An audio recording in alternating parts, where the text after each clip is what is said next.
All right, welcome to Movement Mondays. I'm going to get right into some walking exercises that I do every time I work out, almost every time I work out, especially my lower body. And then we're going to break down a little bit about why we're doing this and what we'll be talking about on Movement Mondays. So thanks for joining me. If you're here, if you're not here live, comment below. Let me know what you think. Let me know what things helped you, and I can continue to cover some of these things. I want to get right into this though. I'm in my socks. I'm on the turf. You can do this at home in your carpet, in your office, wherever you happen to be. To begin with some walking exercises, just to be mindful of how you are walking. I work with a lot of people who have bunion issues, big toe issues, arch problems, heel cord problems, Achilles tendonitis problems, all these different things, right? And so that's what today's going to be about. All right. My ability to deep squat like this is very dependent on my ankle mobility. We're going to talk about that too. All right. So, but first thing, when you're walking, when you go for a walk outside, but ideally when you're inside barefoot or in your socks, I just want you to walk and be aware of how you're walking. So one of my first client this morning, 79-year-old, I asked her to do all of these different walking patterns. I have someone else who's about to get a knee replacement. I have her do all these walking patterns. I want to see exactly how she is moving. Okay. So number one is just to walk normally, but pay attention to where your weight is. Are you walking on the inside of your foot, the outside of your foot? If you walk backwards, if you're older and you're working on your balance, you need to be walking backwards. How well do you walk backwards? Can you step backwards and maintain that balance on the ball of your foot?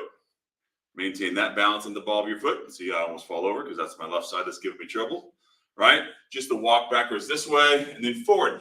And then what we want to be able to do when you're walking normally is your heel hits the floor, the ground, and then you just kind of roll off your foot.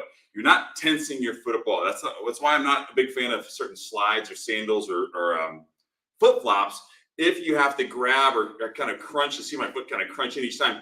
If you need to grab the bottom of your shoe each time you step, that's not a good thing. I want my foot to be very relaxed, okay? So what I'm going to do is walk and just be mindful of that.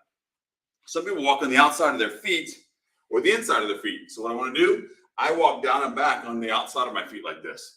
You just see how comfortably can you do that. Is it painful? Is it easy? Does it feel somewhat natural? And I'm just going to walk backwards, but I'm kind of still relaxing my toes. I'm not tensioning my feet up a lot. I'm going to walk on the inside of my feet. I walk on the inside. How does that feel on my big toe? How does that feel on my arch? You got plantar fasciitis talking to you. Does that stretch it out? Does that bother it? I'm going to walk on my toes. All right. So again, you can do this forward and backwards. I'm just doing this for the sake of the camera, but I'm going to stay up on my toes and see how this feels. And then I'm going to walk on my heels. How difficult is you to walk on your heels? The older people I work with, because they've gravitated with their pelvis coming forward, their knees coming forward, they're on their toes a lot. So when I ask them to get back on their heels, they almost fall over. They have a hard time, right? So can you walk on your heels forward, backwards? Can you do a side shuffle like this on your heels? That's a great exercise to do just to figure out how you're distributing your weight. So we want to be aware of not only where our hips are they off to one side or the other? You know, are you standing like this and kind of dominating on one hip more than the other hip, which is going to affect your feet? Are you standing with your hips forward, like a forward list, L-I-S-T, we call that, or backwards? Are you tilting your pelvis? That's going to have an effect. If I have a posterior tilt in my pelvis, see my knees bend forward a little bit, I'm going to load the balls of my feet, right? So that's very important. And then just to stand here and put all your weight into one foot. How does that feel? Put all your weight into the other foot. Now I'm going to exaggerate it, but see how my feet really go to the sides like that? How does it feel to roll onto the outside of one foot, the inside of the other? Roll across the other way. And then just do that same thing, but don't let your feet come up. Keep your feet flat, but still put your weight onto kind of one side like that, but keep your feet flat. Put your weight this way, and then go forward and backwards. So I can go onto my toes and my heels. All right, just figure out that increase in mindfulness, movement mindfulness, that increase in body awareness will help a lot as far as how your feet feel. All right, and how your feet are then aligned with your ankles and your knees and your hips and all the way up.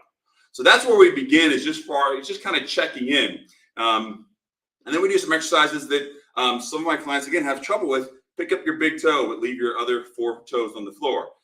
Press your big toe into the floor and pick up your other toes. How is that control? So we call that intrinsic muscles. The intrinsic means that all the muscles that are controlling this toes for the most part are in your foot. If you do like towel crunches or something like that. So just check in. How does that big toe feel? Can you really press your big toes into the floor?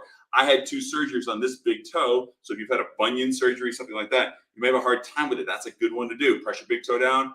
And then can you do kind of a like you're doing the piano, one key at a time. Can you do that with your toes? Press your pinky toe down, then fourth, third, second, then your big toe. So all of that control is so important.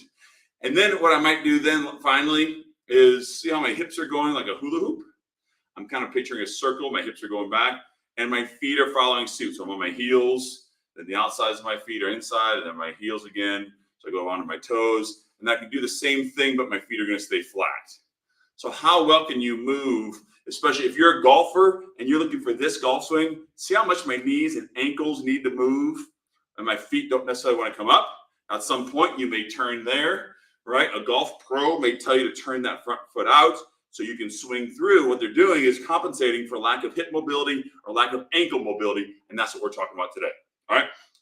And then finally, standing, I might just check in with one ankle and say, how does that feel to do some sort of rotation? Can I rotate my ankle, my knee around like that with my foot staying flat on the floor, which is ankle mobility? Come around with both. So we go forward with my knees, out, around, and back up.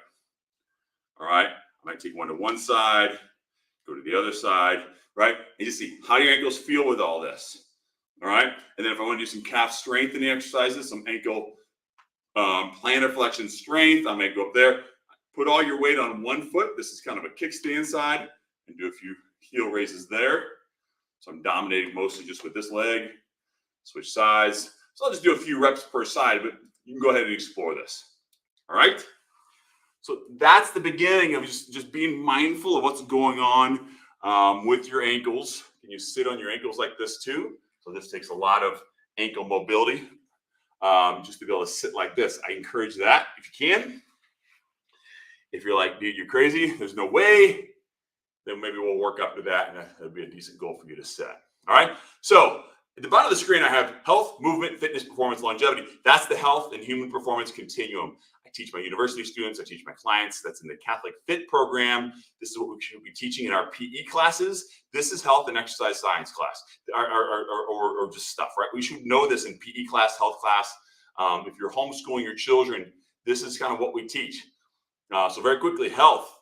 Health is just your ability to heal, right? So if you get sick, are you healing back up? If you injure yourself, are you healing back up?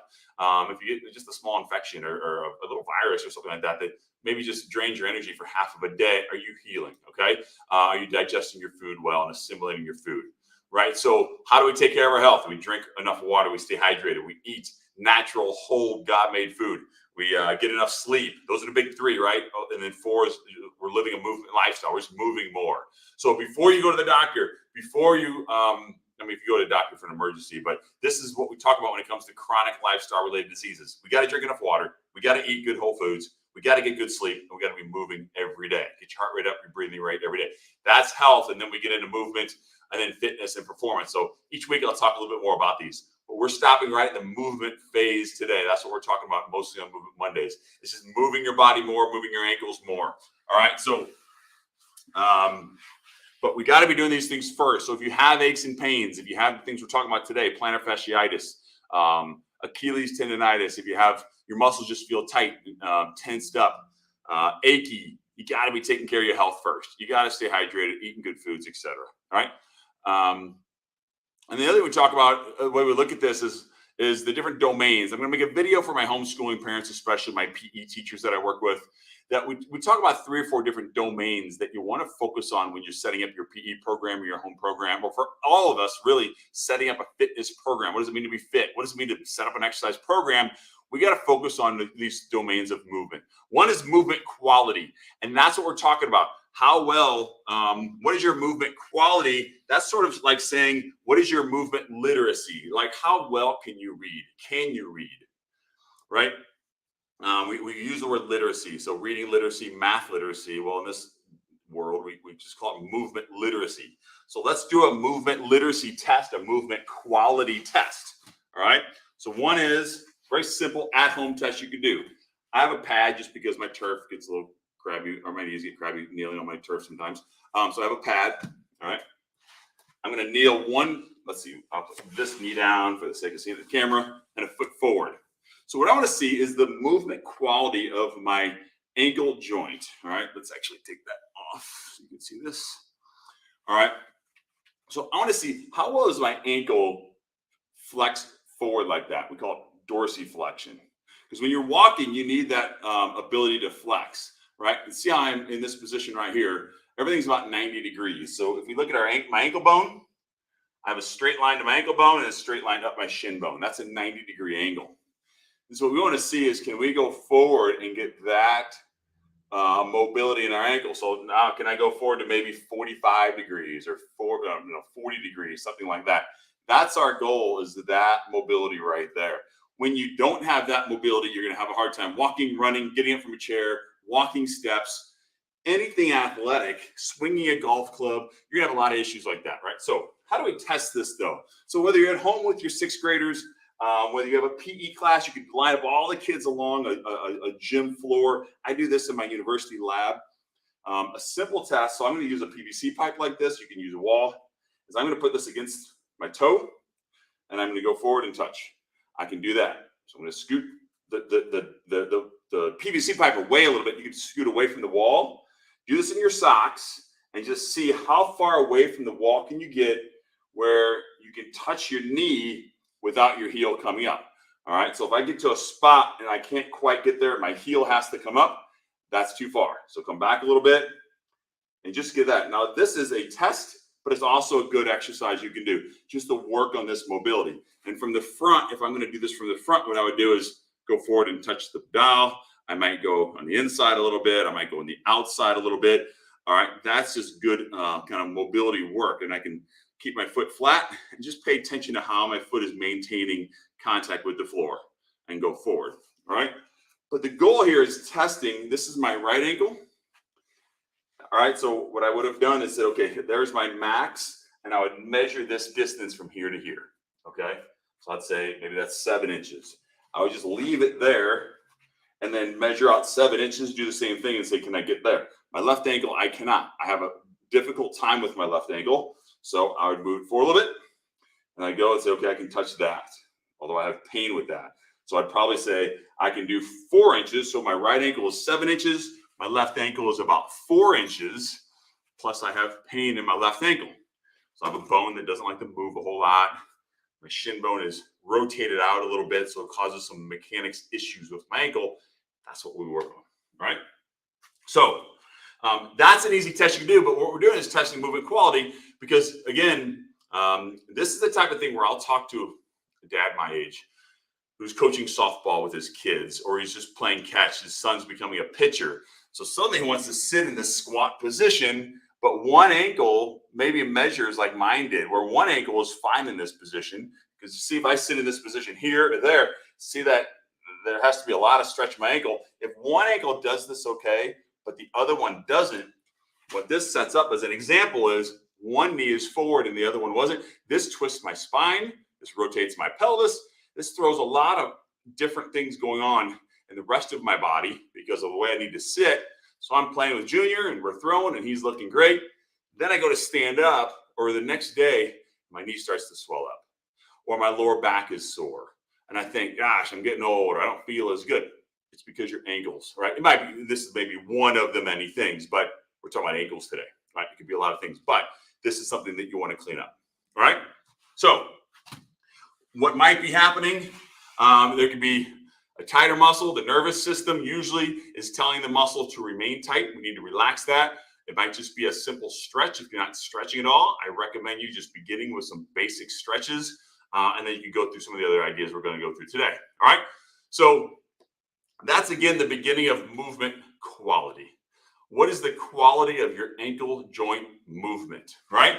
So we can continue to check in with this. We've already done some walking. We've tested the flexibility of each ankle. What I like to do then is just, you can do this out of your chair. You can just pull your knee up towards your chest, sitting here in your desk chair right now, and you can just pull your foot up and down. Pull it up and just pay attention to how that feels. Is that pulling on your heel cord? Do you feel that? Is this muscle really working hard? Any aches and pains in your joints? Because what happens, I'll talk to people and say, yeah, that kind of bothers me a little bit. That same person will go for a 3-mile walk tonight, or 4-mile jog, or go to a beer league softball game. I'm thinking, you can't even move your ankle in the air like this, but you're about to load it with your 200-pound frame running around the bases in a beer league softball game. All right, you're gonna end up with a problem, right? And so keep doing that. Pull your foot up towards your shin with your pinky side, and then pull up with your big toe side. And just feel that difference. Is it easier pulling up with your pinky toe, or is it easier pulling up with your big toe? And then just do some big circles. If you've ever rehabbed an ankle sprain, excuse me, you've probably like made the alphabet with your big toe, like draw like an A and then a B, right? You can do that as well, but just go one couple counterclockwise, a couple clockwise, make a big circle, right? So, and then just work both sides like that. So just do some big circles, pull up and down, just check in with how that is feeling, all right? Again, it's great to do this work first before. My last client was in here. We ended up doing a series of these first, and then we got into jumping rope, right? And then we got into some heel raises and some other things like that. So always just check in and see what is your movement quality of your ankle in an unloaded fashion. Unloaded means there's no load on my joint right now. It's just hanging out, right? No load, right? Now, when I put my foot down like that, that's a little bit of load. If I squat, if I stand, if I walk, it's a lot of load, right? So we want to look at movement quality first, because then what comes next is movement quantity, right? Movement quality is, how well does your ankle joint move? How does your arch, what's the elasticity and the rebound and the stretch of your arch? How do your toes move? Every one, all 5 of your toes, how well did each one of them move? That's movement quality. Because if we're concerned with 10,000 steps, that's movement quantity. And as a society, we focus so much on movement quantity. How long did you work out today? How far did you walk today? Did you get your 10,000 steps in today? How many calories did you burn today? You know, we're so concerned with the quantity of movement. We have to back up and look at our quality first, and then build on quantity. All right. And then accuracy is a little bit more, can you walk a straight line, you know, heel to toe? Something like that. And then reactiveness is a little more with athleticism. And can you react to something that's changing in front of you? And now you have enough quality plus quantity plus accuracy in your movement to then react. Let's say you're playing tennis and someone hits the ball over to the left. You should react to that ball. All right, I'm playing basketball. The guy I'm guarding, you know, dribbles over to the right really fast. Can I stay with him over there? I got to react to him. All right. So again, we talk more about this with my PE teachers and how we're teaching athleticism, but these are things that I work into all of my coaching and all of my training with my clients. All right. So let's get into a few more practice things we can do. All right. So one of the reasons your ankles might be tight, your calves might be tight. You might have plantar fasciitis. You might have heel cord itis or osis. Remember, itis is inflammation of, so you hear that a lot from the doctors. Osis means there might be some sort of tissue damage. Let's try not to get to that point. Though if you are at that point, and it's just a chronic problem that you do have some tissue damage, that's where your health comes into play. Before you just start sucking down Tylenol and bugging the doctor and ask for a cortisone shot, are you hydrated? Are you eating whole food? Are you getting good enough sleep at night? 10 a.m. to 2 p.m., 10 p.m. to 2 a.m. is your physical healing, right? It is your ability to heal your body. So you got to get to bed at a good time, 10, 11 o'clock, honor your circadian rhythm. Get to bed at a good time. That's when your physical healing is going to occur. All right. So if you have something going on, there's a couple ways we can do some soft tissue massage. So the 3 things we'll talk about are soft tissue massage, joint mobility, and just some basic stretches. All right. So soft tissue massage. A couple tools I like. 2 tennis balls. Tape together with some tape. You can find a peanut like this that's already made or manufactured. This is 2 tennis balls. I used electrical tape to put it together. I got a regular tennis ball, all right, and then I have what they call an orb, high density foam, 5-inch diameter ball, all right. So 2 things. Again, if you're sitting at your desk or in your family room, now maybe your dog's chewing these things up, but you should just have a ball around. You should have a tennis ball or a lacrosse ball or a peanut like this, just so you can do some arch massages and you can work the bottom of your foot. All right. And just find those spots that are a little more tender. All right. Doesn't matter what you want to use. You can stand, you can just crush your heel. I played in a basketball tournament this weekend. All right. Brandon He was talking about his heel hurting. So he's already had some plantar fasciitis stuff. You got a tendon that runs across the bottom of your heel, right? Your calf muscles come all the way down, form your Achilles tendon, go across your heel, and then more or less form your arch. So all the same things we're talking about. It just depends on where that tension manifests itself. All right. So you can crush the tennis ball, crush your arch. All right. You can kind of roll this back and forth here. You get some good mobility there. All right. And what I like about that too, if I press down here, all right. So another ache or pain you might have is what we call a peripheral neuroma or Morton's neuroma. I got to thanks. Let me know if you have a question. Eduardo, let me know if you have a question. Let me check. Did you have a question other than that? Oh, you said thanks. Let me know. So if you have a Morton's neuroma, when you that's a nerve that's being compressed between two of your bones, that could bother your bones there. If you send a little kind of tingling pain in the middle of two of your bones in your foot, by stepping on a tennis ball, you can splay those bones out. That compressed nerve gets released, and now you have a little more mobility there, and you can relieve some of that pain. All right. So that's the bottom of your foot. Have that around. When you get to your office and you're sitting at your desk, kick your shoe off and just start rolling the bottom of your foot. If you then go from the bottom of your foot around your heel up into your calves, that's where your orb comes into play. Now I'm going to take this and I hit this once or twice a week. All right. Just to get some movement in the muscle, the skin, and the fascia. All right. The layers of tissue in my calf. All right.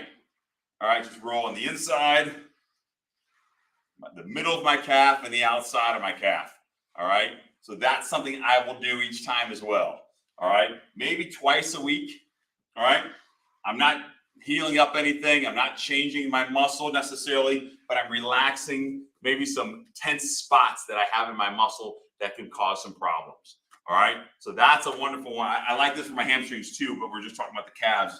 So I can roll and just kind of pay attention to the middle of my calf, the outside of my calf, the inside of my calf, all right? And just hit all that and just kind of feel out. You can do that with the tennis ball too. It's a little tougher with the smallest ball, but that can help relieve a lot of tension that's going to start tugging on your heel cord and causing some heel cord problems, all right? So roll the bottom of your foot, roll your calves. If you want to grab a stick, these are overly expensive, but they're pretty nice as far as being able to simply massage your legs. So it's pretty simple to sit at your desk chair just with a stick. See the little beads that are going to roll there. And you can just roll and just get a simple massage up and down the back of your legs. All right. If you wore heels last night, if you wore boots last night, and now you want to go for a run tonight, this is a way you can just massage out your calves, massage out your heel cords, and run through that as well. All right. So I'm doing a lot of these different ones for the video, but I might just do a couple of these each time I go to work out. All right. So these are a couple ideas. All right. So I'll stop with that, but let me do one more. Let me do a calf stretch. So a simple calf stretch might just be here. All right, I'm sliding in my socks, but just to stand and get this calf stretch, I'm most surprised how many people just don't kind of stop, whether on a curb, any kind of step at home, go up to your steps before you walk the steps that go upstairs to your second floor from the basement, and just get a stretch on each heel cord. Again, compare and contrast each side. That's where your stretching is going to come into play there. All right, so 3 things in a kneeling position. You can just do your ankle mobility like this. Just get that joint moving a little bit. All right, you can do some circles each way. Then you can take some sort of ball, tennis ball, massage these muscles out in your calf and the bottom of your foot, and then just do a few standing stretches. Primary things to think about is that I'm going to do a calf stretch with my knees straight, and I'm going to do a calf stretch with my knee bent. All right, hold each one of those for about 30 seconds each. All right, I'll stop with that. I'm going to keep figuring out the best ways to do some of these Movement Monday days. These are things that I'm working on all the time in the studio. That they're great movement breaks for our kids. They're great ideas for just keeping our kids moving. We're sitting in chairs, and as soon as we take our kids and sit them in chairs in preschool, all of us as human beings, that's when a lot of these problems occur. So these are all as ideas for how to unglue from your desk chair, unglue from this seated position, right? And then to get out and play, right? The reason we're doing all this movement is so we can get out and play. Let me check if I had one more note. All right, so we just kind of talked about rolling some soft tissue out, little joint mobility and stretching. All right, so I've lost my train. I've lost my train of thought. But please comment below. Hopefully you stuck with me, or you just kind of scan through this video a little bit, but we'll keep focusing in on different body parts each time I come in here. I think this movement mindfulness is so important. So we'll hit the shoulders. We've already hit the shoulders a little bit. We've hit the calves. We're going to focus on some hip work next Monday. All right. God bless. Thanks for hanging out. Comment below. I'll see you next time.